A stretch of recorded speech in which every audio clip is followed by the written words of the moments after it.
Man, all right. So we live. So let me make sure we get the notifications before we start talking. So I'm waiting on the notification. All right, so we on YouTube. Cool. I just got the notification waiting on that LinkedIn. All right, cool. All right, so we linked in. Bam. All right, let's get it started, man. All right, let's start with the intros, and we're not gonna keep y'all too long tonight. So waiting on Corey to come through. CJ won't be here tonight, so yeah, that Larry June concert, man, that's gonna be a good one. So all right, so let's get started off. All right, my name is Brandon B. Dixon, MLS 1541210. I'm at Billionaire Loan Officer on all social media. Go ahead, please follow, like, subscribe, go on, so on and so forth. At Billionaire Loan Officer on YouTube as well. Go there. We got 2 new shows. Home tours Lux, and I have the actual Behind the Sauce. So go ahead, check those out.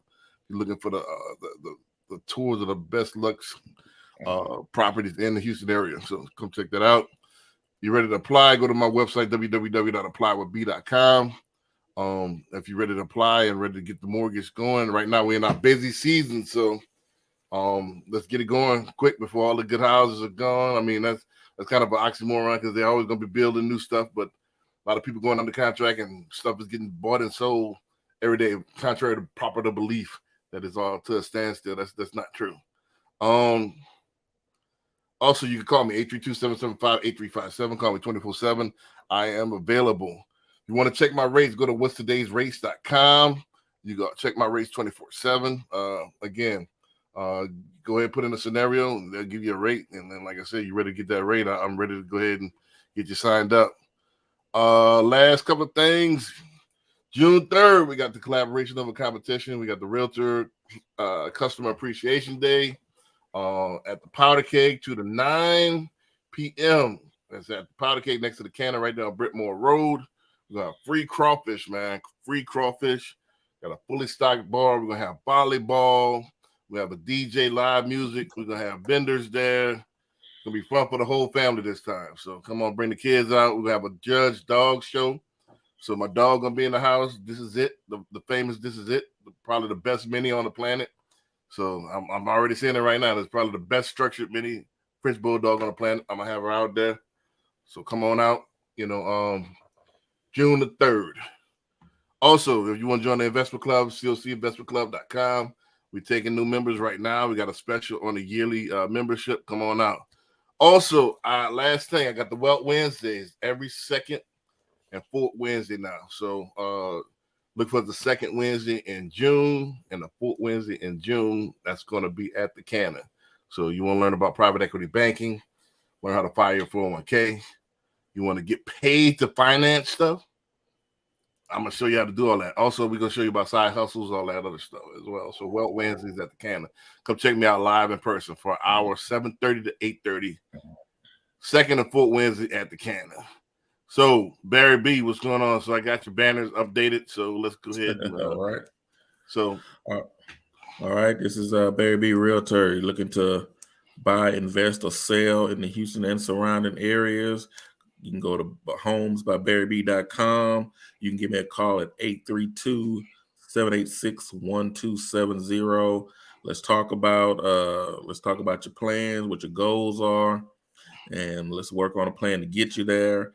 I'm also on all social media. If you go in Google Homes by Barry B, you'll get a hold of me. Email me, call me, text me, send me a message on IG. I'm on YouTube, IG, Facebook, LinkedIn, all of those. Gotcha. I don't even know if Snapchat's not even a thing anymore, is it? I've never heard of it. It's for certain things that, so it's not really used for mainstream anymore. I mean, either the kids or certain. I think IG took them over. So they got all the stuff with the stories and stuff like that with IG and Facebook.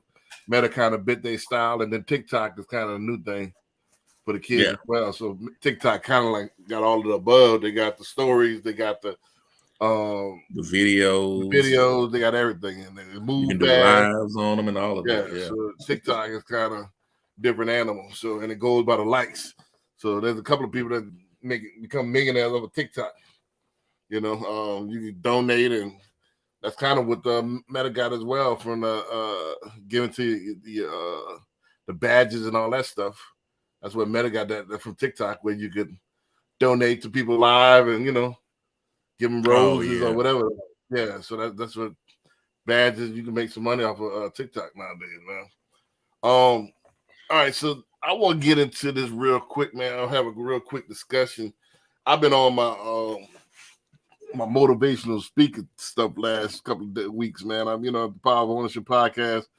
What I'm doing now on it, since I only got a few minutes to do it, you know, especially during this busy season. I'm becoming like Friday nights. I know a lot of people will probably be busy on Friday night, but catch it during the replay. So what I'm doing is going over five or 6 points that come across my mind during the week, and I'm just ranting about that on, you know, some motivational stuff. So that's kind of what I've been doing on the Power of Ownership podcast. Then I've been chopping it up and putting it on short form on IG, you know, and TikTok and all that, you know, and Meta, you know, on the reels. So that stuff I've been kind of moving. I had a reel do 2 million views, not on my channel, but on I went and got my haircut at that guy that had the biggest digital footprint in my area. Mm-hmm. And you can check it out. It got 2 million something views last time I checked, and it had like I don't know what's going on, man. You might as well be becoming a regular, man. You might as well get on the show, man. Man, I there he is. Show up instead, so I'm gonna have to be on your team tonight, B Dix. You're the one was running behind schedule, so I'm gonna be on your team tonight. Gotcha. Yeah, so what you call it was? Be on your team. Corey Tate was gonna pop up. I talked to him about 2 hours ago. We had chopped it real fast. But now I was telling a real quick story about I damn near went viral. I looked on his page, like me and one other guy had like the most views.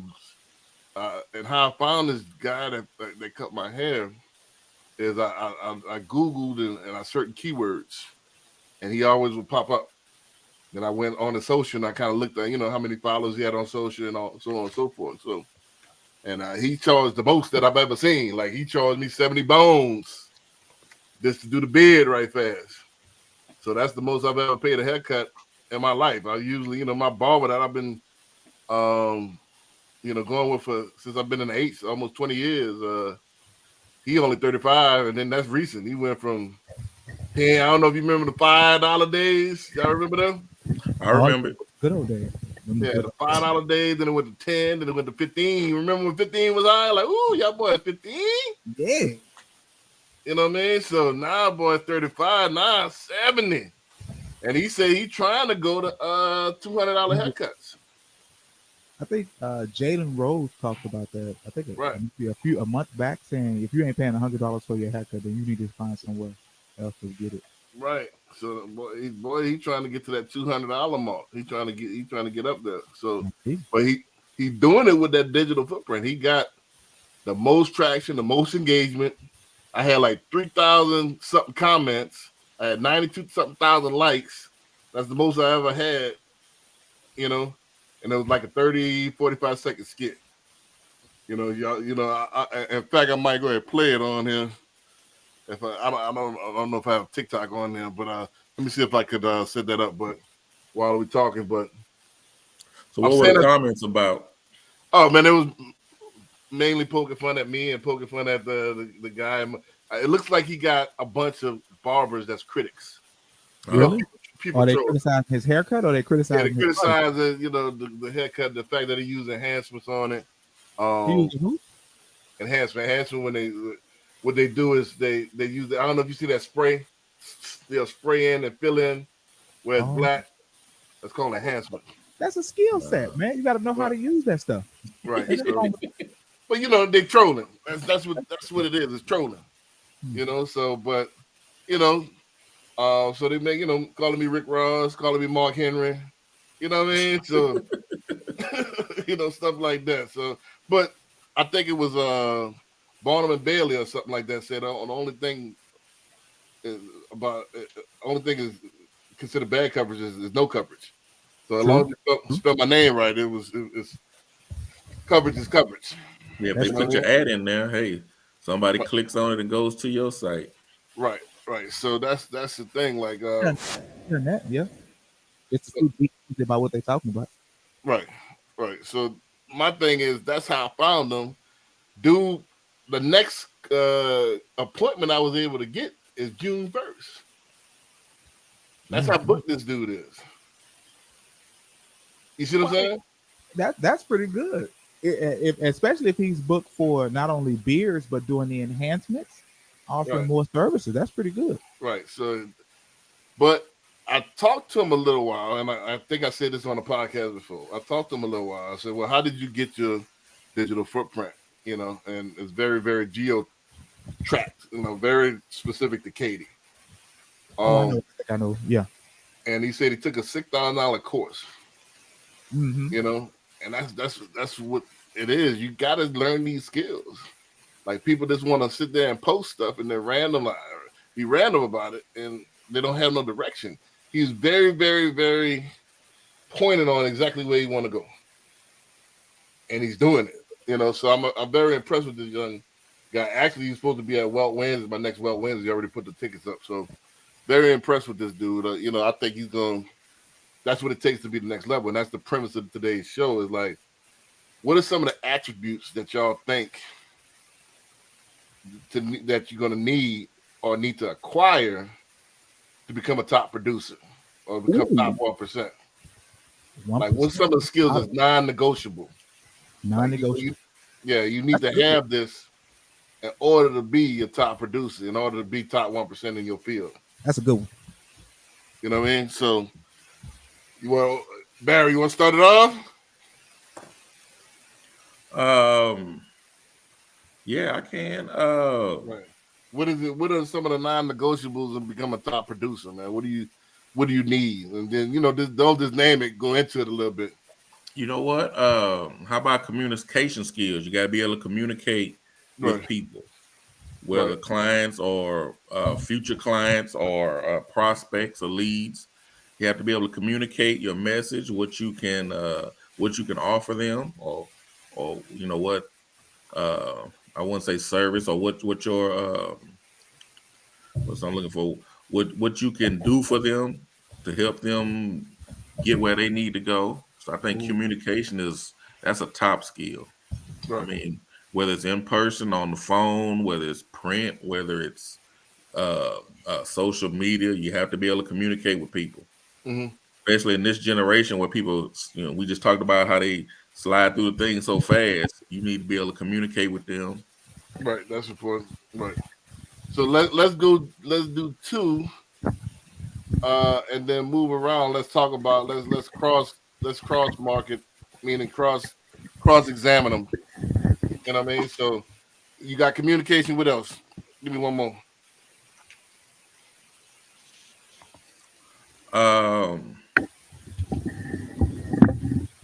Being able to manage your business or manage your company or your field. Well, not field, but your company or your processes. Being able to manage them and not just blindly out there doing things. So digging to manage a little bit. Huh? Digging to manage a little bit. What you mean by manage? Well, manage, like in my field, you have the communication part, the getting the leads part, but you also have the transaction part. Mm-hmm. You can get the deal, but if you can't do the paperwork right, you'll be messed over. You get that paperwork wrong, you can have some serious problems. Ensuring a smooth transaction. Man, the process. So I would think, So I mean, or you can say maybe that's leveraging yourself. You know, like I'm not as good with paperwork as most others, so I have to make sure that I get that. Pro, man. You got to get that the dial up, man. You know what I'm saying? Get that. I got 8. Yeah, you broke up. Say my internet went down, but yeah, you need. You know, you got me now. Yeah, I got you. We got you. Okay. So yeah, so the paperwork. I mean, the communication. You have to. I mean, so that's what I mean when I say manage. You got to get all those together, working together. Mm-hmm. Gotcha. All right, but what you got? So you got communication management. Go ahead, B. We got communication. We got management so far. He gave B gave the easiest one, though. You stole my thunder. You stole it, though. In order to maximize that top 1%, those are what I'm working on. I believe that your ability to build the right relationships. I can recall B Dix, you had went on a small rant maybe about 3 months ago of talking about working with the right people.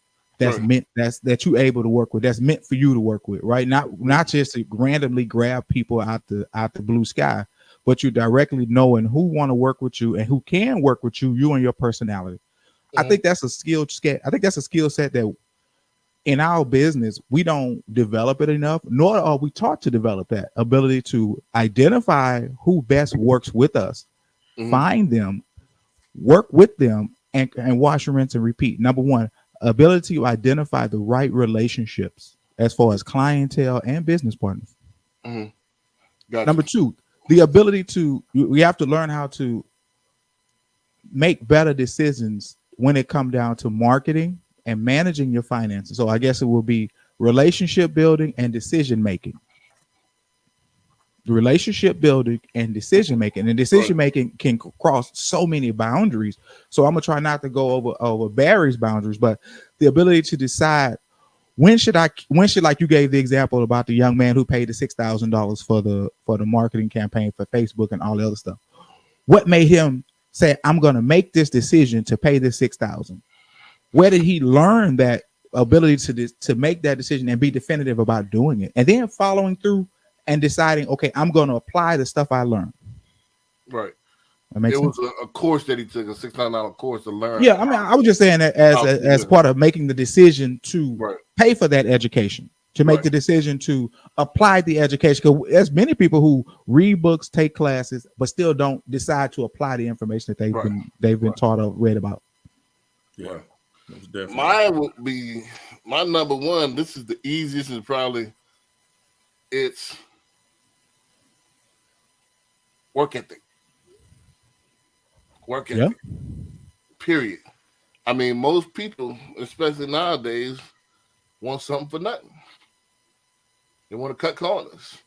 They want the shortest length between 2 points is a straight line, but that's not how this goes in business a lot of times. So work ethic, the ability or the willingness to go to do whatever it takes. The gotta wanna, the grit, the determination. You know what I'm saying? That is number one. That separates everybody. That separates the men from the boys, the women from the girls, the middle of the pack or the bottom feeders from the top 1% is the gotta wanna. They gotta wanna be the best. Is that a skill? Because you brought to the table saying, what are some skills that you need to have? Nowadays. That is a skill nowadays. Attribute. Yeah, is that a skill? How do you develop that skill? How do you develop that skill?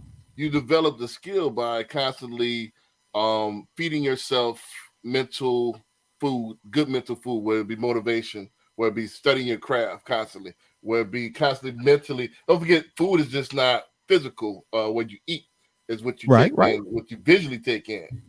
And when you obsess over this goal, you sharpen your skill of work ethic and desire, and now you crave nothing but, hey, I got my goals, my vision boards, stuff like that. So yeah, it's a skill that you can sharpen. I think I like the idea of having the grit and the grind in order to be a part of that 1%. for Right. 100%. You gotta have that, right? You gotta Right. have that. My only issue is that if a person doesn't read, then they can't get the information through motivation. If a person gets online and wants to watch the YouTube videos, what's keeping them on the motivational videos versus the big booty videos? You know what I'm saying? Because their lack of focus may not just be there because, like you just said, it's just they just all over the place. Right. That's only my thing about the fact of saying that the grind and the ability to work hard and the work ethic is a skill set. Right. Well, the guy. I do think you need to develop it though. So that's where I'm kind of torn at. How do you develop the work ethic? Well, Because for me, I got teen kids. So is it? How do I make them develop that? Well, this is the thing. You gotta frame it. When I originally lost, my weight goes up and down. But when I got in the best shape of my life, when I was down to in my 30s, I was down to like 210, 212, 6% body fat. How I framed it and what motivated me was because I was into entertainment business at the time. And I wanted that more than I could breathe. Right. And I did, and I wanted it more than, wanted to be successful at it more than I wanted anything else. True. So I agree. That's good stuff right there. That's good stuff. That's all I could. That's what I obsessed over. I woke up and I watched workout. But while I would work out, then I would watch workout videos to try to sharpen my skills on how to get bigger as far as bodybuilding. I would work out and watch. I would watch YouTube videos on diet. Stuff like that. I would constantly take in. That's all I was obsessed over. That consumed my life. And I did it. I lost, 200 something pounds. I was in the best shape of my life. I did it because that's all I can see is get rich or die trying. It's do or die. It's all the cliches that we use, but we don't really put that into action. How do you put that? Yeah. How do you make that a skill? How do you make that part of your life? You got to make it to where you want to do this or bust. Yeah, man. I think. And like I said, I agree 100% in all the cliches. I know that method works. I know there's 100% truth in it, 100% truth. But if we could figure out a way to get people to see that truth and apply that truth, we'll be millionaires right now. We'll be millionaires right now. You know what I mean? Yeah, everybody. I think the application is the thing because they got millions of videos that you can watch to do this and make money doing that and do this, but it's you got to have that application. The application comes from. Don't forget that matter follows mind. Once you make up the mind, then the matter can follow. But if your mind not made up, you're not going to do anything. The food that you could watch the YouTube videos, all that does is fuel the fire. That's not going to put the fire there. The fire already have to be in your belly. Mm-hmm. So what is that starter to make that fire come on? You're right. And then you got to constantly feed that fire from whatever angle. So my fire was I never really told this. I'm gonna give an abridged version. I've never really said this public. I'm gonna give an abridged version. I'm gonna leave out some details. Just for I don't want everybody. They got to sign an NDA to get really hear my story. I wait for the movie when I get to a certain level. Wait for the biopic. But, most definitely. But my cousin and I, we had a pilot on the table for a big network, and we flew cross country to go ahead and pitch this pilot. So it's gonna be a reality show starring me and my cousin and stuff like that. So we got there, and the first thing the exec said was, "Man, y'all need to lose some weight. Get down at least 50 pounds and call me back." It was about, I came there to maybe talk 30. I thought it was going to be 30, 45-minute meeting. It was all of 5 minutes. Flew cross country. Oh, man, y'all got to lose some weight. Boom. Get the hell out of here. Call me when you lose 50 pounds each. Boom. Damn. So that was the fire starter. So no matter how I got the numbers, my numbers was there. I got the personnel, I got everything else, but it's so superficial as the weight. So it clicks something in on it, clicks something on, and it started the fire on. Yeah. But you got to have that why. You got to have that fire, and you got to Right. figure out what's your fire to do this. So if you just arbitrarily doing this thing, all right, let me see how it works. You'll never get there. Yeah. Yeah. You know, because I've done diets before, and you know, even now it's hard because I don't have that same fire. I'm not trying to get into the entertainment business. You know, so that fire had to click on. Once that fire is on, you know, it's hard to get off if this is what you want. You know, I agree with you on that. Once you start with the why and you know what your why is, yeah, all you doing is just adding good dry wood to it and watch that thing blaze. Right. Good dry wood and watch it blaze. Right. So that's all it took. Like I said, that I was on the focus at that point. You know, and whatever it took, whatever it needed to do, whatever I needed to do, used to run at Memorial Park at 12 o'clock at night. Then go work out with a sand, you know, with these garbage bags on before they were sauna suits, you know. Classic. Yeah, so classic. Rock with the garbage bag at the end of the, you know, watch everything pour out, then go hit the gym. You know, so I did it. You know, didn't take that long either. It took me, you know, but at 30 is a different metabolism, man. It's a different. Yeah, I hit that thing and shit like 9 months. I was down. You know what I mean? But yeah, I try that nowadays, man. I damn near need to stick a dynamite to get this stuff off, man. It's different time, different story. But my second thing would be, besides the determination, the grit, and the gotta wanna, I would say the skill that you need is a system. You know, yes. A system is the solution. A system is a skill. A system is a skill. Damn, bro. How do we get to a system as a skill? Right. So let's break it down. You got to explain that one because I'm not on a system. Right. A system is a skill. The way you compartmentalize stuff, the way you organize stuff in your head, the way you make you know, your formula for success, and sticking to it is a skill. Oh, B, that's not the same thing as a system, B. That is what. So all right. So you got a system. Everything is many systems. Okay. So when you get up in the morning, you got a system. You might say a prayer. You might write down your goals.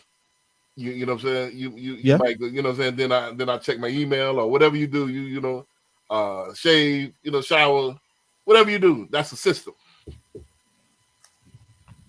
And you figure out what is the best system for to reach your goal. How can I get, you know, how can I get up and get to wherever I need to go to as quick as possible? Whatever your goal is, that is the system. And then you take these mini systems, you make it one larger system. You see what I'm saying? So I'm really spinning organization. It's really, if you want to, organization is the thing, but I like to break it down as a system. That way you could really visualize it. I thought that would create good habits. Is the system a skill set, or is how you work that system the skill set? I think as long as you have a system and you stick to it, if it really works, it's going to work regardless. But I mean, we were talking about a skill set that you need, though. You saying a skill set you need to get to the 1%. Don't forget to get to the 1%. That's what we're trying to do. You got to have a system in place. And when you say system, like I said, it threw me off. I'm thinking of a system of follow up, a system of lead generation, a system of. That's where my mind went. I'm like, okay, you're talking about as actually with the customer system, and I'm talking about a system to get you to on a daily. You mean a personal system? A personal system. Okay. Not as far as your business is concerned. Nah. I mean, you need a system. Okay. So we talking as far as that as well, but you need a system to where I'm disciplined. That's how I was able to lose the weight. Every day I did this. I did X, but isn't that the same as what you just said with the work ethic? Well, you got the work ethic is what you need. You got to have. That's the gotta wanna. But the system is actually the act itself. All right. How do I organize this gotta wanna? How do the actual work ethic is the energy. The system is the practice. You know, the actual actual application itself. All right. Okay. Y'all follow me? Yeah. Yeah. Because I was thinking when you said skill set, I'm thinking or system. I'm thinking you're talking about as far as the business and Yeah, that's what I went to. I went to the same place as you, Bear. you do A, B, C. That is your system, Right. and working through A and then working through B. You Right. need skill sets to work in that system, Right. Yeah. or But you can follow leverage me it though. with someone else, You or you need can a leverage it. system in order to. A system is a skill in order to get the big systems. Mm. Where you can work Right. it that you implement on as far as the job. Right. Think about it. If I can't get up on time, and I can't get up until 11 o'clock, 12 o'clock in the afternoon, I need to switch my system. I need a system in place to where I can enable me to get up at 5:30. But Yeah. is that a skill set though? That is a skill set because I'm able to map this out and plan ahead. And then I think the thing about that is that's you're kind of dabbling in so many different areas, and it's like kind of hard to pinpoint it. That's all. Well, nah, y'all not. That's what I'm trying. That's why I'm breaking it down. Y'all not following. So, all right, I'll give you an example. For a while, before I even got in shape, this was. I'm taking it back to the 20s now. This is before I made, when I was mediocre. Before the light came on, I couldn't wake up before like 11 o'clock, unless I had to. Damn. I could. No matter what, I just couldn't. 11 o'clock was it. So, as an entrepreneur, half the day is gone. Yeah. So how I developed a system in place to force me to wake up at 5:30. And this is what I did. I kind of learned this from I won't go into it where I learned this because I might need to put this in the book later on. Hey, I taught you that. You know what I'm saying? But this is what I learned this from old school salesman back in the day. He said, I put my watch, I put my phone, and I got like 2 alarm clocks. One battery power, one electric power. My phone was linked to my speakers, and I have the same music every morning. Boom. That come in at 5:29. I know I'm gonna shut that off. Then boom, 5:30, another alarm going off. Boom. 5:31, another alarm going off. Boom. So by that 4th alarm, I'm up because it broke the frequency. I know I was going to shut down the first 2. I already have like 3 or 4 already backed up. So every morning, I'm up at 5:30, no matter what. Then I implemented the system to where, all right, I stopped eating anything or stop eating high carbs and stop drinking caffeine past 2 o'clock. That's a good one. That's a real good one right there. That still works today. Yeah, it still works today. So, because when you eat carbs like late at night, man, you wired. You know what I mean? You eat some pasta, some rice late at night. Good luck. You know what I mean? So that's another thing I am. So that game plan, and automatically I start getting drowsy 9 o'clock. So I go to sleep earlier. So just putting those things, that system in place to where, all right, this is part of my system. I know I'm gonna wake up. I know I'm gonna stop eating carbs. You know what I mean? And it worked for me. And now I wake up still this day 5:30, like clockwork. I don't need an alarm no more. That's some good stuff right there. Okay. But you got to train. I used to call it guerrilla. I used to call it guerrilla mindset. I used to guerrilla myself. That's what I used to call it, So you force yourself to do what you wanted to do. And then from there, that enabled me to get in better shape, enabled me to be more productive. I started the business and it took off. My late 20s was a whole nother ball game. You see? Because I put that system in place. That one system took me from mediocre. I mean, that's not the only thing, but it helped me to go from mediocre to top 1%. That's good. That's real good, man. Yeah, congratulations. So, I mean, that's facts. Like, you know what I mean? That's what I mean by system. You got to have a system in place or a ritual or have a. What's the better word besides system? I think system is the perfect word.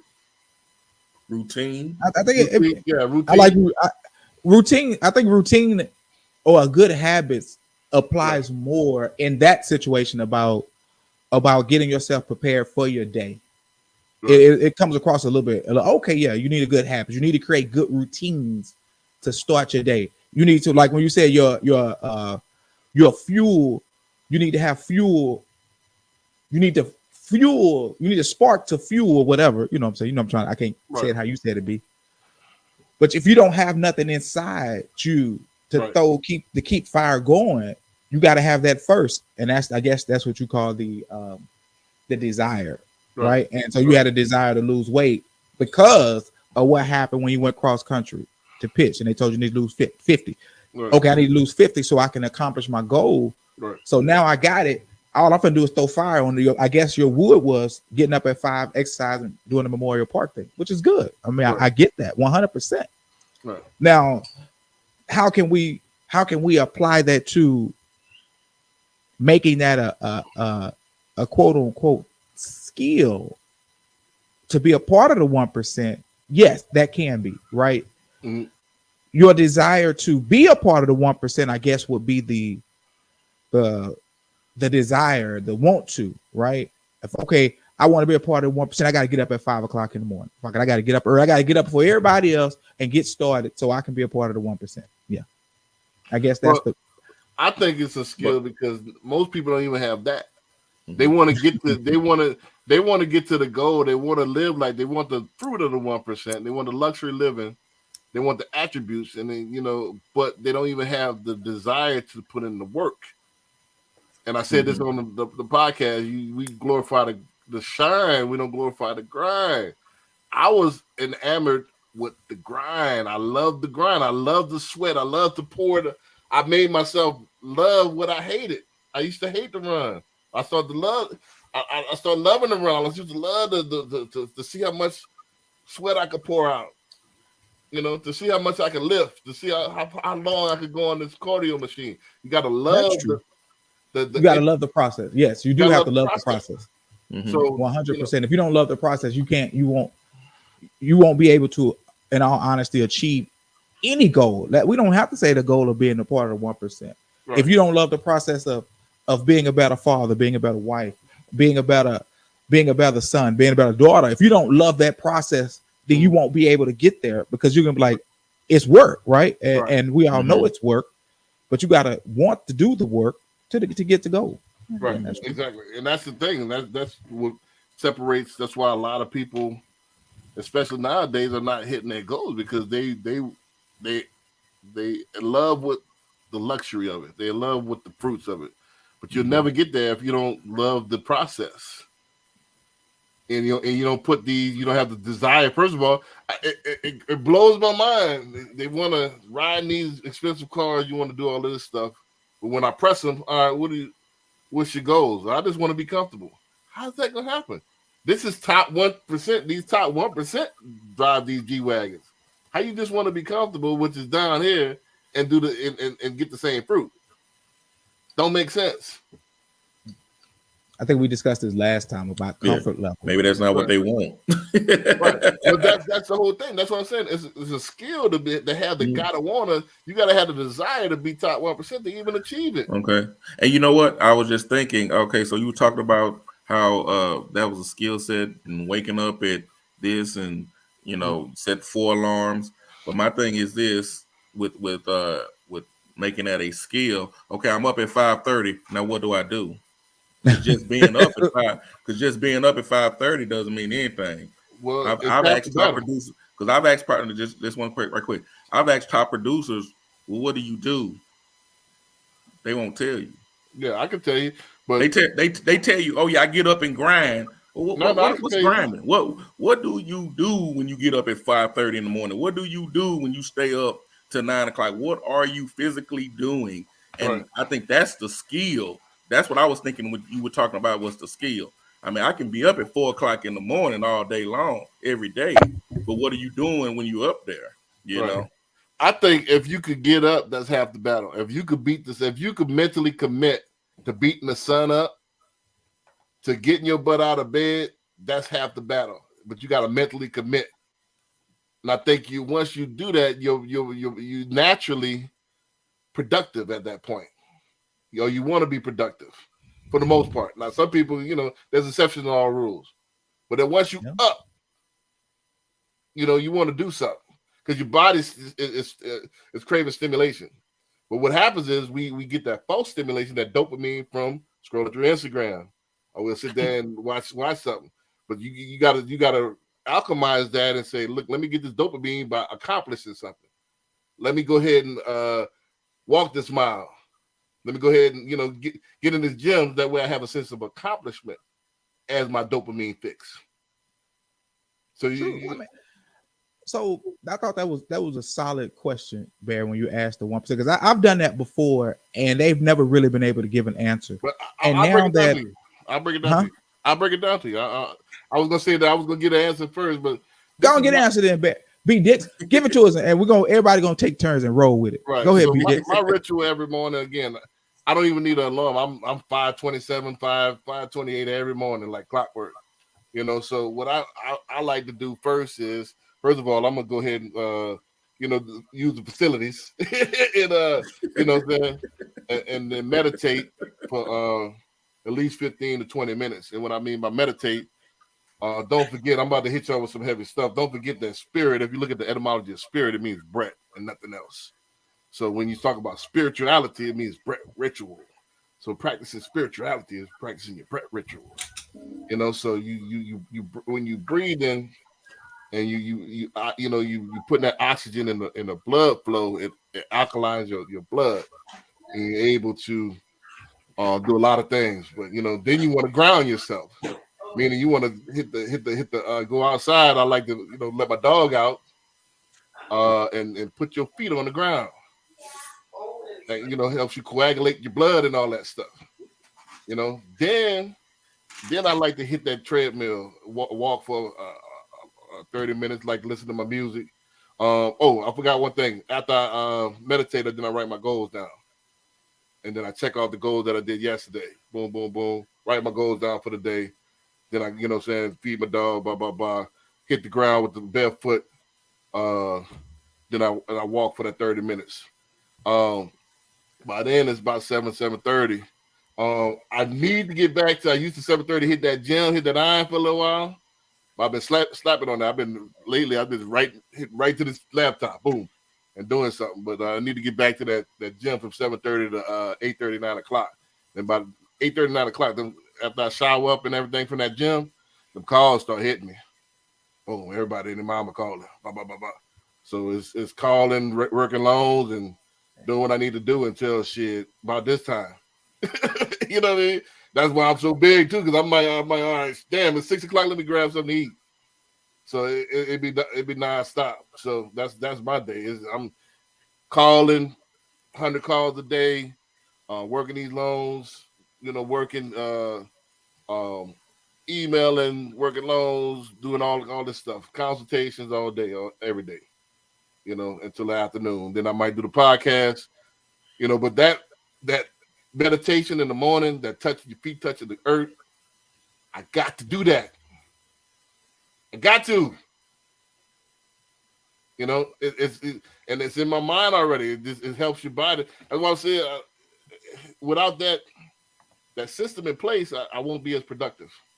Because what happens is if it's raining out, like a Sunday is gloomy, and I'm not getting out of bed, boom, check me at 12. Days, either that day gone. You see what I'm saying? Mm-hmm. So I got to do that in order to put me in that mode. Am I making sense? Oh yeah. So that's me. That's my day. That's a couple of things I got to do, man. I got to write down my goals. I got to meditate. I got to put my foot on the ground, my naked feet on the ground, on the earth, not no concrete.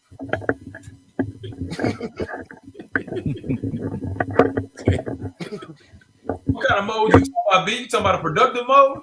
Well, the premise of the show, man, we talking about what are some of the skills and the attributes that you need to be top 1% or top producer? You know, maximize your life. Top of the line. Top of the line. So we got to mine. Let me just recap. Barry said communication, and you got to manage your business. Hyman said build relationships, and then you got to make better decisions. Mine was you got to have the grit, determination, and then you got to have the systems in place, and that's where we were. I mean, systems, not really like follow-up calls and all that, but I mean systems as far as personal systems to get you going and get you to where you need to be.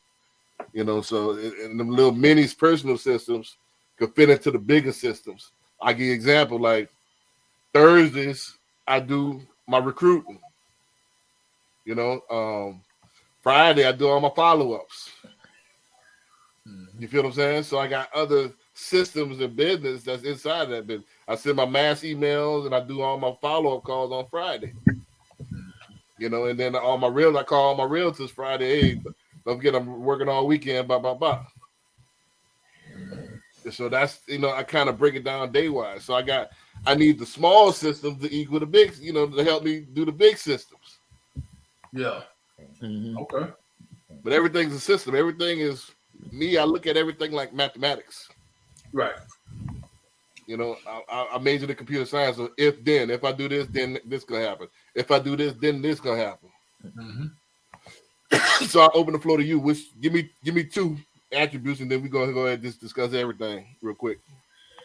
Man, I think the biggest ones have already been hit upon. The one for me is systems, and then the second thing for me is discipline to follow the systems. Right. You can have 100 different systems that's been effective for, you know, the top 100 producers, you know what I'm saying, in the country, in the world, or whatever the case may be. But at the end of the day, if you ain't followed through and you're not executing on a daily basis those systems, then they're no good to you. Right.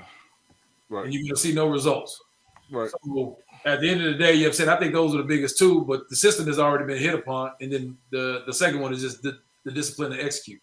Right. That's kind of echoing the first thing I'm talking about, the gotta wanna, because I think if you got the gotta wanna, that spark, that fire in your belly, you're gonna discipline yourself. It's gonna work itself out. But you gotta have that gotta wanna. If you don't have that gotta wanna, you know, and it gotta be serious. It gotta be like, you know, this or die. Yeah. Type thing in order to get, because what happens when adversity hit, if you ain't serious, adversity gonna sit your ass down. And you're gonna tell you go somewhere, and you're gonna go do it. You know what I'm saying? So, but if you got that grit, when adversity hit, you go boom, you're gonna eat that. Boom, I ate that. Boom, ate that. You see what I'm saying? I think for a lot of people, they need that adversity pushing them in the back like the wind. You know what I'm saying? Right. Because as the cliche say, what gets in the way of a great life is a good life. If you cool, you eating good, your bills paid and everything, you know what I'm saying? You don't really have the same motivation as somebody that got to go get it. Somebody got to make sure they go get that money to get that next bill paid. Right. You know what I'm saying? It takes toughness, mental toughness, you know what I'm saying, to still have all the bills paid. You're not struggling, but still have that same intensity and tenacity to go out there and do what you need to do, you know what I'm saying, to take it to the next level. I agree, but I disagree. Now here goes the controversy. Okay. I talked about this on the podcast explain Matt Ishbia, explain LeBron James, explain all these greats that have all these accolades, but they keep going. They keep going. Their bills paid already. They bills paid. Their kids bill paid. Yeah, but the cliche is not a one size fits all. You know what I'm saying? There's a reason why they're in the top 1%, not the top 50%. You know what I'm saying? Right. Because that is not a common practice for somebody to come from a well-off family or a middle-class family or whatever the case may be, you know what I'm saying, and have that grit and tenacity to get to these cats' level. Not saying that it can't be done. It's just saying that, you know what I'm saying, there's a small percentage of people that actually have it to get to that point. Right. But that's the thing. I don't think I guess you need small different types of adversity, But everybody doesn't have to come everybody doesn't have to go through trials and tribulations. Some people just want to be great. Some people they want to is you versus you. They want to outdo themselves. They want to maximize their potential. Look at Matt Ishbia. But I would say that they do have adversity. They may not have the adversity that maybe you're thinking. Right. But I think all of them have. I mean, look at Michael Jordan. Right. He got cut from his high school team. That was adversity. Right. Yes. You know, we don't say nothing about that. You know, he done won all these championships and everything, but I think everybody has had some adversity. Right. It might not be at the level that everybody else has had. Right. But they've had something happen that either drove them or could have pushed them down. I mean, look at all the if you want to, talk about basketball players or whatever, look at all the maybe the athletes that would have been great if something would have happened, wouldn't have happened. 20 years ago, they had an adversity and it didn't drive them and it brought them down. Now you never heard of them. Right. You talk about, you know what I'm saying, I watched the Olympics documentary not too long ago.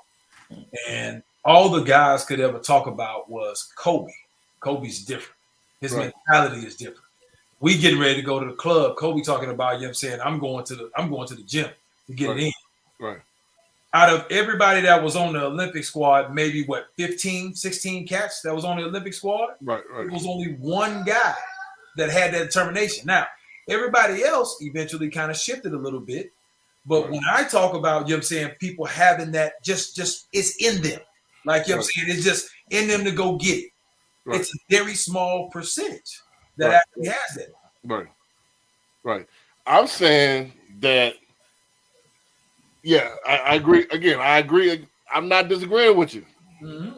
What I'm saying is that when we think of adversity, especially coming from our community, we think of trials and tribulations. We think it's something bad got to happen, and that's not necessarily the case. Other people's trials could be anything. It doesn't necessarily have to be something bad. But we automatically think it's got to be something negative that happened in order for it to propel us to greatness. And that's not necessarily the case. Look at Matt Ishbia. Matt Ishbia, who's, the CEO of UWM that's brought the Phoenix Suns. What makes him, why is he top of his field? Maybe he's just a competitive by nature. He always wanted to beat Rocket. He always wanted to beat, he's just a competitor. He played basketball. He played basketball, but he's a competitor. You think, but he didn't come from where we came from. He came from, I don't want to say rich, but he came from a decent family, decent middle class family. I go back to what Barry said. You know what I'm saying, we don't know what the cat adversity was. Right. I don't know his story. So it could have been he's one of 3 other brothers. You know what I'm saying? They handed him to him, and brothers talking about, you know what I'm saying, you about to fall to the business. You gonna make it fail or whatever. You know what I'm saying? So now he has that grind and grit because he has that competitive nature to prove him wrong. Like, we don't know what his adversity was. Right. But in most cases, and not all cases again, but you know what I'm saying, in most cases, there has to be some kind of negative event or some kind of negative action there for people to have that grit and grind to go. I want to spin that to a positive. I don't want people to think that you gotta go through something in order to be great. I think you need to put it in your mind that you want to be great and want to compete and want to be at the top of your field, and you could be great. You don't have to lose a loved one. You don't have to lose an arm to be great. No, you don't. That's true. Yeah. No, you don't. So you could put up in your mind and, hey, I want, just telling the youth, like, hey, you don't have to go through something. You don't have to be picked on. You don't have to be bullied in order to be at the top of your game. You just got to put it in your mind that that's where I want to be. First, you got to put the systems in place. Let's recap. You gotta build relationships. You got to make better decisions. You got to communicate. You got to manage yourself and your business. All of these things you got to do in order to get to that top 1%. So it's all of the above. So I agree with you. Yes, a lot of times, more times than I would like. Yes, that tragedy, adversity, negative overtones may propel somebody to be great. Propels you want to be different. You want different for yourself. That's why a lot of people from where I'm from are successful in New Orleans. If you look at Master P, you look at Tyler Perry, you look at Birdman, you look at it because the system is, I mean, the city is so has such a negative overtone on it. If you're from there, you can either become it or you can want escape from it. Mm-hmm. So just my environment alone, like, man, I can't do this. So that's a motivational factor. You see what I'm saying? So, but everybody, you know, you could be from Topeka, Kansas, you could be from anywhere. But if you put that in your mind that I want to be the best at what I do. I don't want it to be even close, and I'm willing to do whatever it takes to get that. I think that's the first step of getting there. Just like they say, well, alcoholics, the first step is to admit you're an alcoholic. Alcoholics Anonymous. You know, so you gotta, you know, once you put it out loud, like I want to be the top 1%, then that's the first step. I'm gonna say one other thing. You know, I don't want to dominate the conversation. I was watching Drink Champs the other day, and they had, you know, one of my favorite, well, probably my favorite MC all time besides Jay-Z is Ghostface Killah. They had Ghostface and Raekwon on there, and Noriega, he's the host. He was talking about Old Dirty Bastard, man, ODB. He described it so beautiful. ODB's spirit. I never looked at it from that angle. And Raekwon told a story like, man, hey, ODB knew what we was gonna be before we knew what we was gonna be. He always come in the room when we was in the projects and say, man, we the illest MCs in the world. And he said it so much that we started to believe it.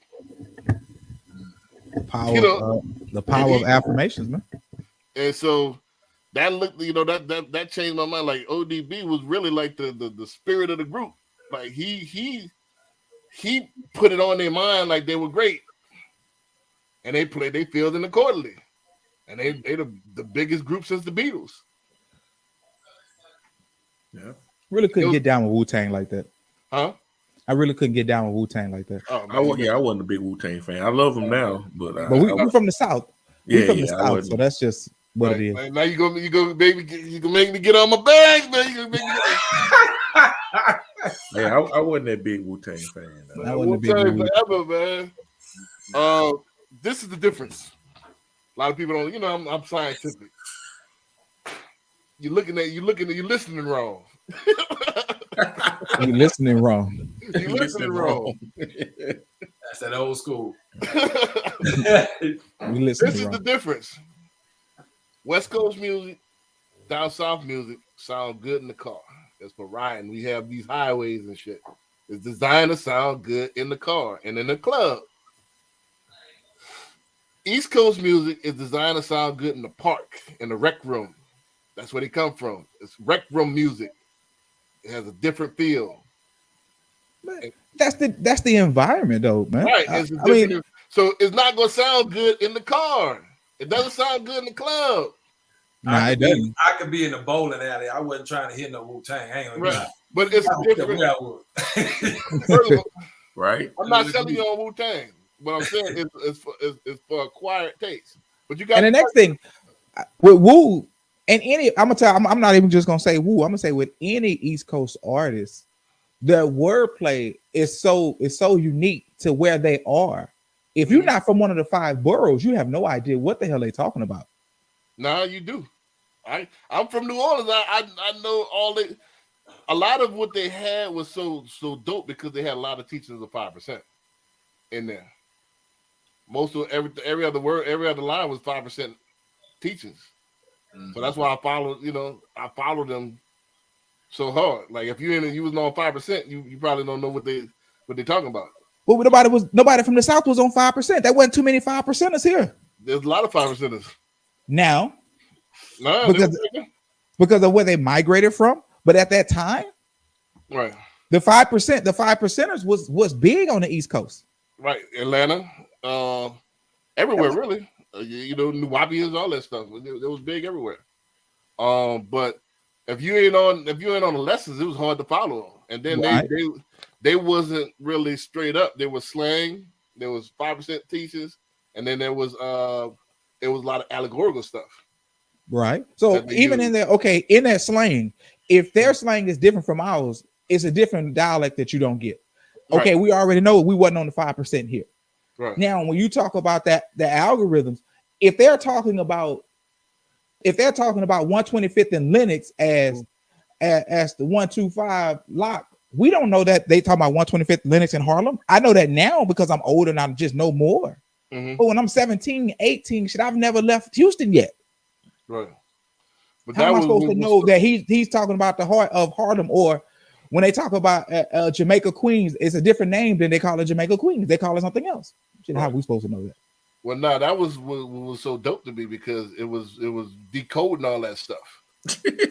Oh goodness gracious, man. Decoding. Yeah, I love decode. I'm a Yes, lyric.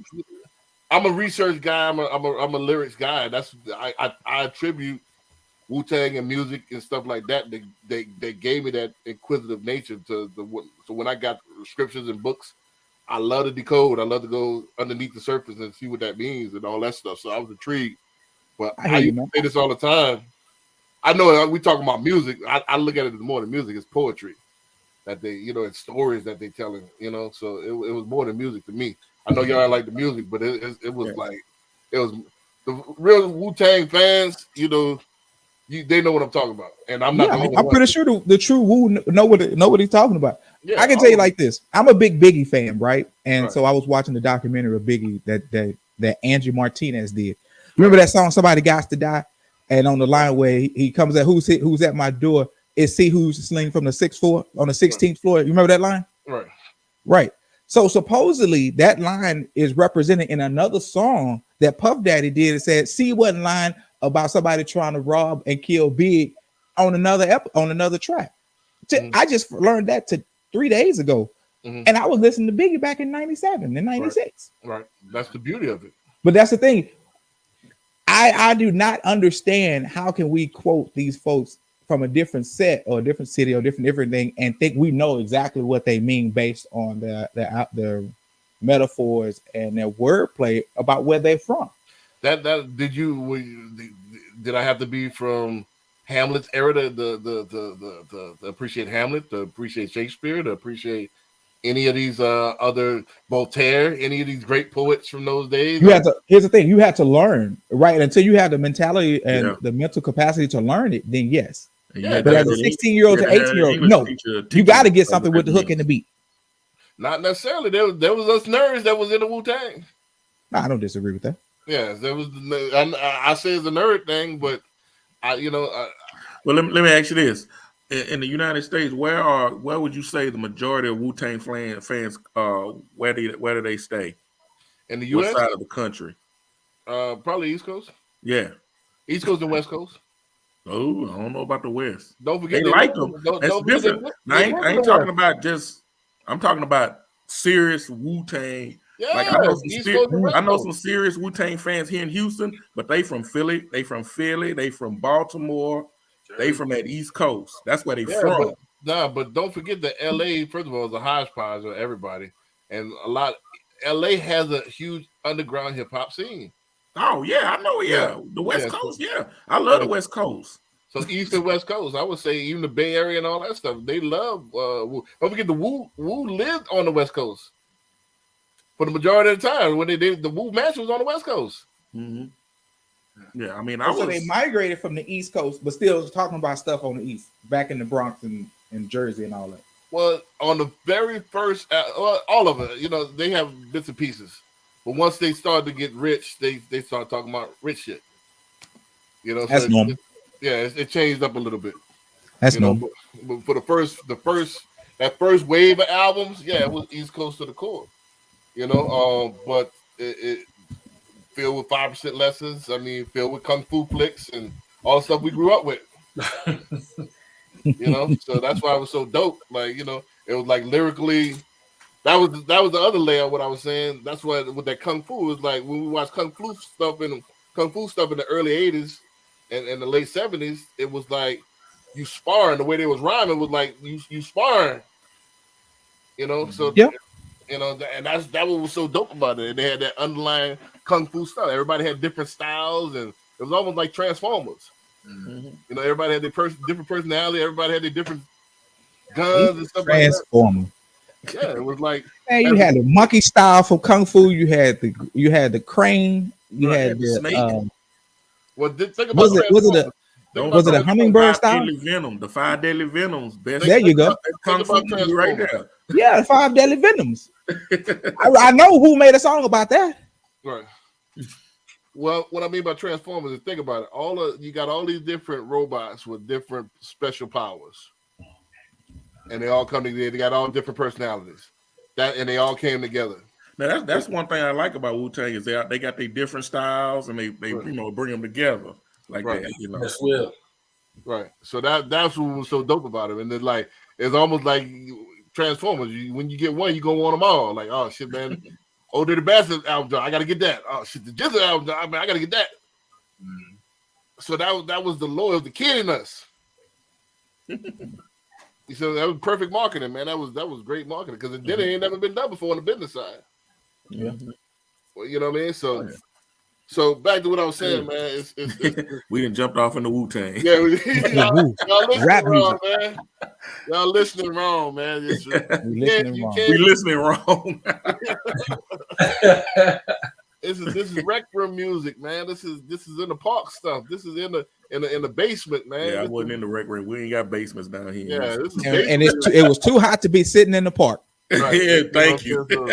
I know we slabbed and you know what I mean, riding McGregor Park back in the day. and sound good with all the highs and you know what I mean. And this is grimy. This is it's kind of offbeat. You know what I mean? When I was growing up, I loved bass line, so you had to It have was bass to get me into it. Yeah, it's kind of offbeat. It's like it's the case. I was watching a video. They were talking about the low end theory, and that was like the low end theory for Tribe Called Quest was so groundbreaking because they were the first to do that multi-layer sampling from different various speeds, and then some of it was all beat, but it all came together. You know what I'm saying? Mm-hmm. So this is an art. You know, so they had different bass and different strings from different time periods, different synths that was different speeds, and they meshed all that together. You know what I mean? That's art. You gotta have an ear. That's talent.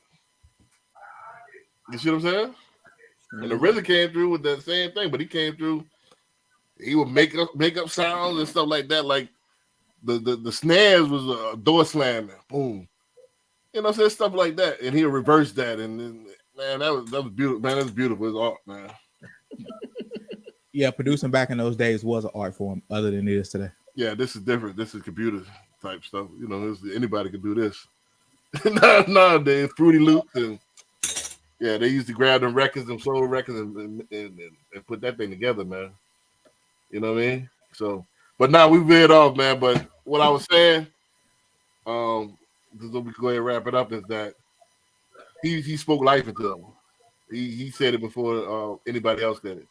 ODB, and that's you got to kind of put that out there first. You got to put in your mind as where you want to be, and that's what you're going to be in, and then from there, you could go ahead and do it. But if your mind not made up, it's going to be tough. You can't defeat your mind. I don't give a damn. You can defeat a lot of stuff, but if your mind ain't in it, you ain't gonna be able to lick that. You ain't gonna be able to beat that. If you already think you gonna be in the middle, you're gonna be in the middle, if not worse. You see what I'm saying? So I'll open it up to y'all before we wrap it up, man. I know Corey, you came in here late. Last words. Like anything else you want to add attributes wise? Like what else you need? Being that top 1%. I think we hit it all. Right. Anything? And y'all can't think of nothing? No, nothing extra. Yeah, just I think all of those things are because I think you don't need you're gonna need more than one skill set to be in that top 1%. You know, just mastering one of them or just learning one or just doing one. You got to do everything. Right. It all comes in to it. Whether you leverage it or do it yourself. Right. I think the ultimate one, though, the very top one, none of us hit it. The ability to solve problems. Yeah. Oh yes. The ability to Yes. solve problems. And the further you are, the further we get in our careers, the more complicated the problems get. And so we're constantly, as a group in the profession that we are in, we're constantly having to retrain, retool our ability to solve problems, right? And every day in every field, there is a problem that you never thought that you would have to face. But fuck, you got to face it, and it's time to solve it. 100%. Yeah. And that's just what it is. And if you can't, for any rookie LOs or any rookie agents, I would suggest you spend time understanding how to solve problems, right? And as adults, we have problems every day, especially if you have children. The problem of how you're gonna get your bills paid, the problem how you're gonna keep your marriage together, the problem how you're gonna manage your relationship with your friends, problem how you're gonna manage how you're gonna deal with the problem between your quote unquote co-workers and fellow colleagues. There are problems everywhere that has to be solved. Mm-hmm. And until, number one, you accept the fact that you're gonna be a problem solver and not allow problems to just overwhelm you and stress you out, damn to give you a heart attack, and just say, you know what, this is a part of what I do, and just do it at a high level. And the higher level you do it at, the more well compensated you'll be. Yeah, I think that's a big one we didn't cover. Yeah. Yeah, I looked at it from a totally different angle when you said problem solving. I thought you meant more of like Steve Jobs was talking about, where you solve a problem to leverage yourself in the market. Meaning that, like, say for example, all realtors' pain point is this as a LO. Let me go ahead and solve this problem that makes me more valuable as a LO. So what realtors hate to I'm just making up some stuff. They hate to have to go to multiple lenders, or they hate to have their stuff not the customer ask for different stuff, the same stuff over and over. Let's just say that. So they hate lenders that do that. So you need to solve that problem. That way it leverages you to be the top one that they choose. Oh yeah. But all that's problem solving. Yeah, dealing with customers and dealing with vendors. Your LOs, your title companies. I mean, I've had title companies I done had problems with, and right.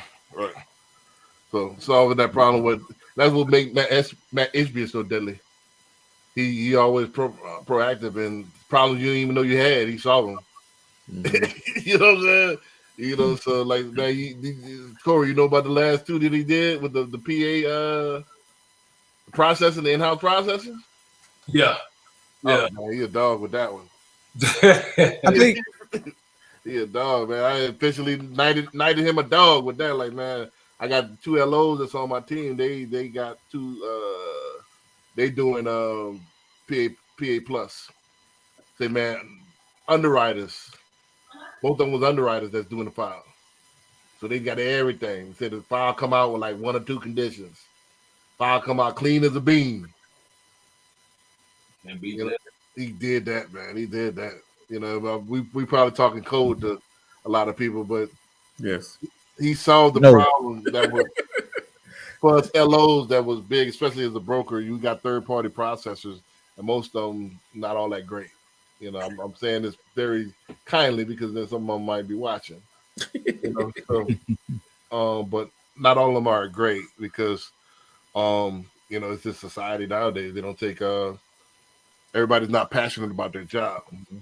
So they just want to get by. So one thing along with what you said about problem solving, another skill set is anticipating some problems that you'll have and trying to head it off too. Right. And that's what he did. He not only solved the problem at hand, but he knocked out all other problems. So now I don't have to search for a process. The process is going to be assigned. I used to be an underwriter, and they can already know their system, so they know what the underwriter is looking for. So they're going to knock it out from the beginning. Give me all of this stuff, and then now it's like a second underwriter. It's like an underwriter that's on your side. You know what I mean? So they can get all the and then I ain't gotta search for another processor. Process are, So he did. That's makes you want to go to UWM. That's gonna knock a lot of people out the park. But he was already number one. Why did he come up with that? I think from my understanding, that was a great idea and a great implementation to compete with the quote unquote retail lender. Because on the retail side, there's a process automatic. There's a group of process automatic that you go with that's already working for the retail lender. Correct? Not the same thing. No, it's different. What's the difference between it? It's a big difference. First of all, you have the skill set is different. Then it's okay. Yeah. So you don't let me finish. So you got a person that's possibly hourly and don't have no incentives on closing your deal.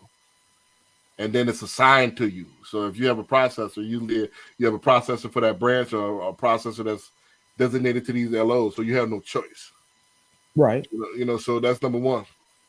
The difference on the broker side is that all of the processors, they get paid commission.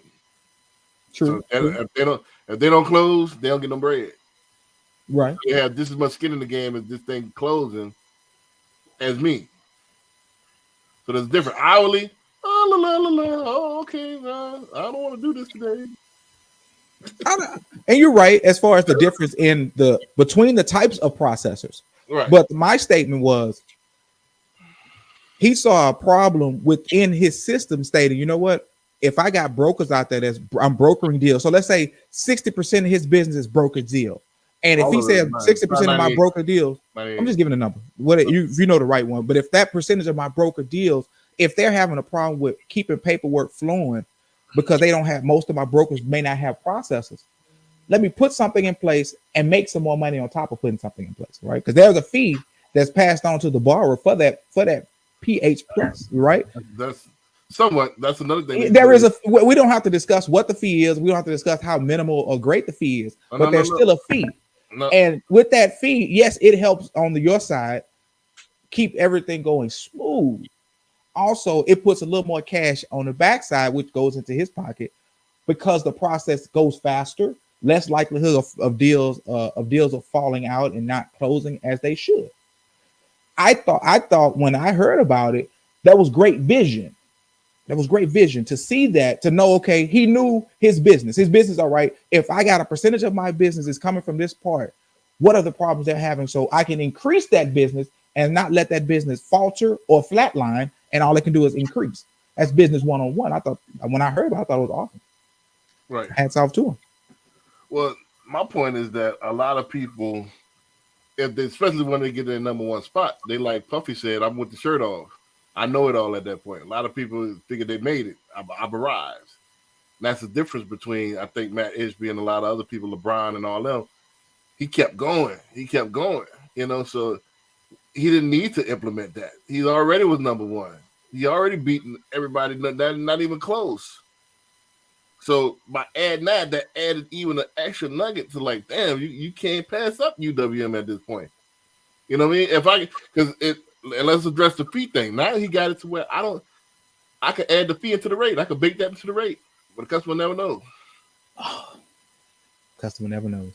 Customer never knows. So it looked like I ain't charging nothing. So if I got a comparison LE to LE, and you got $1,100 for underwriting fee, you got another $1,300 like Chase for processing fee, and you got next to mine, I got 0.0, and I got the same rate. Who you gonna go with? But that origination fee is $7,000 versus Chase is 53. I could bake it into the rate. But I'm gonna tell you like this, B.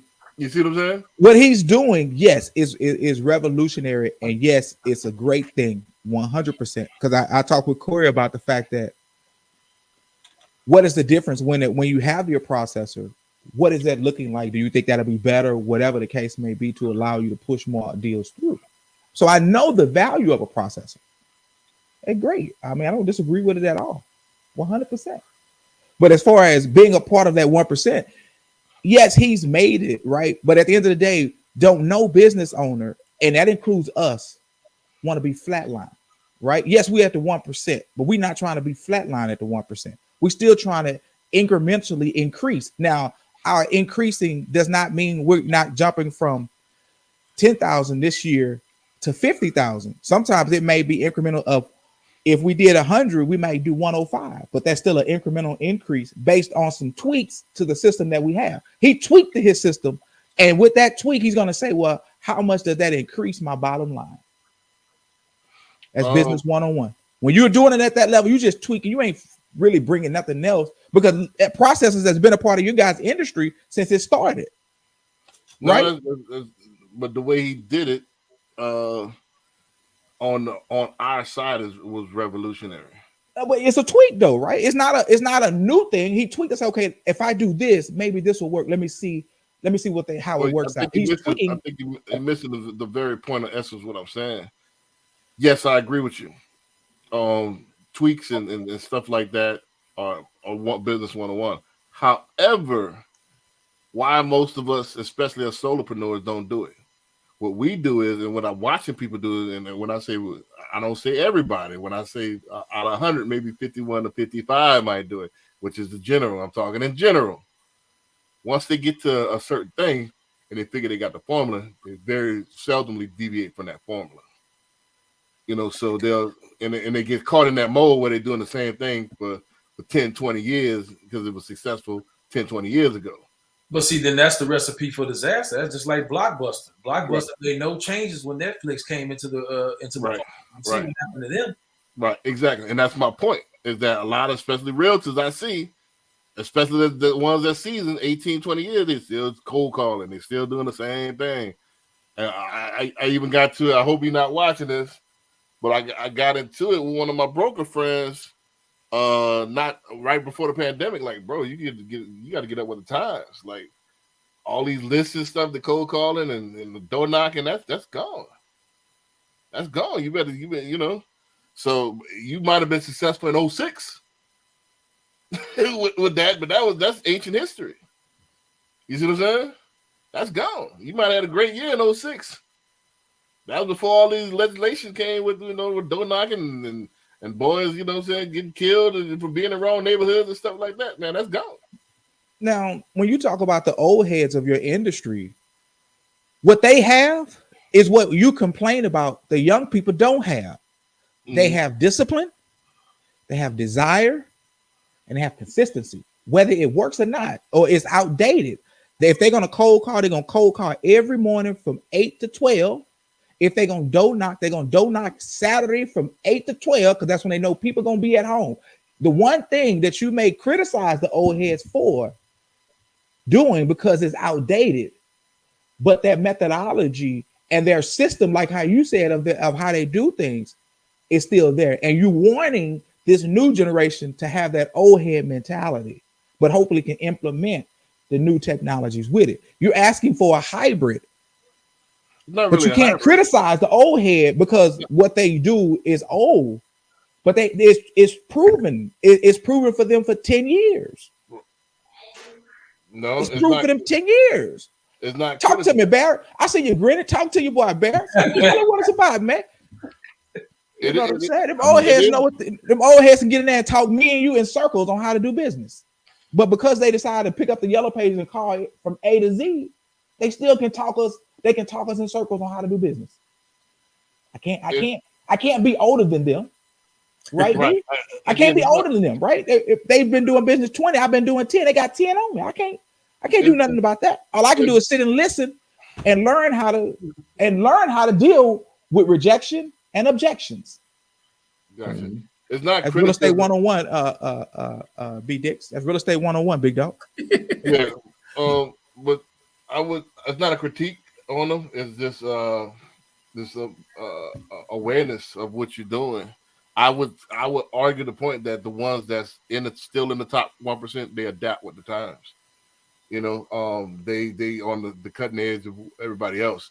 They take what they have already learned and what that worked, and they just alchemize it to something different in the latest technology. I doubt very seriously that the top 1%.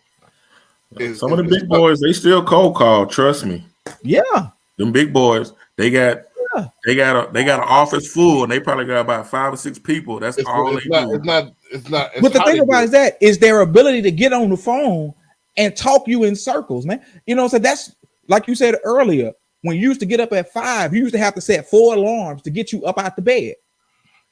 That old head up at 4 o'clock drinking coffee, reading the paper, ready to make his call at 8 a.m. to talk about, you know what?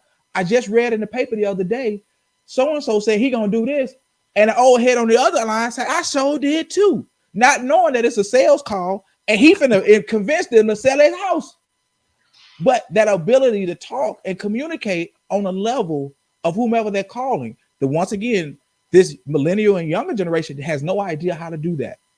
So you can criticize the millennials for it, but you can't. It's not fair for you to go back and say the dinosaurs is outdated and know damn well they can get on the line and get on this call with us right now and tell us how to be better at what we do because they've been doing it longer than we have. Ain't no way in the world you're gonna tell me that can't happen. We just discussed 30 minutes about how much Woo is better than what we listen to today. And Woo has been out for fucking 40 years, I think. Yeah, I think you're mixing a lot of stuff that's together that's not together. I think you're what missing. You mean it's not together? Yeah, you put meshing stuff together that's not really together. It's not together. I'll let you speak uninterrupted, please. Please. Let me get my point out. So please murder my enemies, burn them at 1,000 degrees. That's a classic line right there. Right. So what I was saying is that it's not a critique at all. There's different levels. 1%, yeah. Some of them still cold call. However, it's how you cold call. I guarantee you they're not getting on the phone themselves. I guarantee you that they have somebody in the Philippines or somebody in India that they training to do that for them. And then they have system in place to take it from the next level. They scaled it. There's no way you can scale a business and be top 1% of what I'm doing all the calls. Impossible. So they evolved it to where the technology meets, and they probably married it with some of the pixels and all the other technology together. So they're just not caught in a phone book type thing where they're calling and they're doing it all themselves. That worked 20 years ago. Not gonna work today. It's evolved. It's like they say dinosaurs with the birds and fish, and then they went to mammals. That's BS, but that's what they say. Now they it's evolved to what they're doing. If you're in the top 1%, well, I wasn't critiquing the top 1%. Top 1% get me. What I'm critiquing is I see some of those people that stuck, that had that 1 or 2 good years, and then stuck in that mold, and they fell off. That's what I'm talking about. Because you're still doing the same thing. You didn't evolve to where I'm talking about. You didn't adapt to the new. You didn't adapt to the social media. You didn't adapt to the pixels. You didn't adapt to the technology that's there. The people that increment and marry that, I'll give you an example, Mattress Mac. Mattress Mac is old school as they get. But he's on all the social media. He has upstairs, that whole top floor is dedicated to digital. Dedicated. You got a person just for Facebook. You got a person, all he's doing is right in the back, the algorithm specialist. He adapt to the new age. But he got the old school work ethic. That's what I'm saying. Old school work ethic, but have the open-mindedness to adapt to the times and embrace the new, what's coming up, and embrace 10 years from now. That's my thing. Don't figure that you got it all. All right, look, I made it to the league. Corey could attest to this, man. How many people got to the league and thought that was the finish line? Got to the league and thought it was the finish line? Yeah, how many people did that? Very small few. How many people got to the league and then had a good year and then fell off? A lot. Exactly. That's my point. That's my point. You got to the league, you got your license, you had a good year, you made a little bit of money, then you stopped. Why? You got to adapt. You got to keep on going. You got to keep going. That's my point. I'm not criticizing either side. I'm saying both need to take a little bit from each part. And it is a hybrid. People that's from the social media, the millennials, you need to take some of the old school fundamentals with the gotta wanna. And the old schoolers need to take some of it from the millennials and get some of those getting some of that free shit that they're doing. Some of them it's free. And get creative. And stop, I don't want, I gotta have my makeup and all this, man. Knock it off. And I ain't got no makeup on. We out here. We in the street. We need content streets. These content streets, huh? We out here. Content streets. You know. Dang, dog, that was a good one. So Content streets. yeah, so we out here, man. We ain't none of us got makeup on. This ain't perfect, man. We got content. It is what it is. I'm gonna send this to Barry though. I forgot the chop this thing up, man. I'm gonna send you the Google link. Chop it up. Put it in short form. Do what you do. Love, spread. That's what this is, man. Think about it. We used to have this conversation. And that's why, Corey and I had a conversation, Barry and I, we'll talk on the phone about this. In private, all we're doing is putting it in public now, chopping it up. Same conversation we'll have in private as now it's public. Yeah. 100%. Try to make it more digestible, though. Right. I mean, but isn't these conversations we'll have anyway about the profession? In these conversations about the what? Isn't these conversations that we will have anyway, us as professionals? Yeah, in most cases, on just Yeah. regular. Some of them, yeah. Yeah, so why not put it out? That's content. People want to see that. People want to hear that. You know why people want to hear that and want to see that? Because they want to do business with people who like them. They want to see your point of view. They want to feel that they're spending their money with somebody who they could relate to. True. That's where it's gone to. And a lot of people got their head in the sand with this. No, I just got the realtor badge. That's all I need. People going to come to me. All right, keep on thinking that. Keep doing your deal a year. Congratulations. You played yourself. Oh, yeah. I knew that line was coming out. Why you didn't say the whole line since you played yourself? Go ahead. What's the rest of it? I don't know the rest of it. But man, we're gonna wrap it up, man. We're gonna check y'all next week, man. I know we stayed a little bit longer because CJ he the one with the curfew. It looked like Barry getting sleeping up there, man. I can talk on. So we're gonna check y'all next week. All Man. right. Peace. But